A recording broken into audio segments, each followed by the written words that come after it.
bye. Dobbiamo andare via perché sono mare 2. Sì, fate auguri. So this man is saying that he doesn't take the people who are Zionists. Sionist. Zionists, yeah. Not un po'.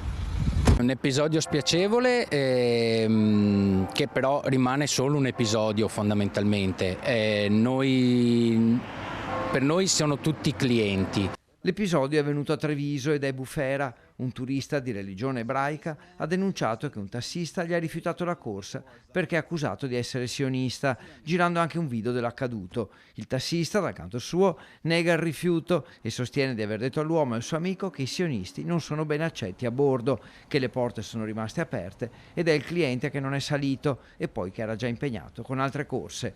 Diversa invece la ricostruzione del viaggiatore, che ha inviato una mail di protesta alla cooperativa radiotaxi di Treviso e al comune e che sta valutando di segnalare la vicenda alle forze dell'ordine. Noi siamo aperti a tutti, sui nostri taxi salgono tutte le persone, salgono gli animali senza problemi, non ci sono porte chiuse, non rimangono porte chiuse per nessuno. La cooperativa, che ha oltre 30 taxi associati e in arrivo altre 6 licenze per il trasporto disabili, ha comunque una posizione ufficiale e prende le distanze dall'episodio. Noi come cooperativa ci dissociamo dal comportamento del nostro associato. Adesso stiamo valutando se c'è la possibilità di qualche, chiamiamola punizione, di presa di posizione della cooperativa, ma dobbiamo ancora raccogliere più informazioni possibili. Il viaggiatore, un iraniano di religione ebraica, indossava la kippah, il copricapo indossato dai maschi,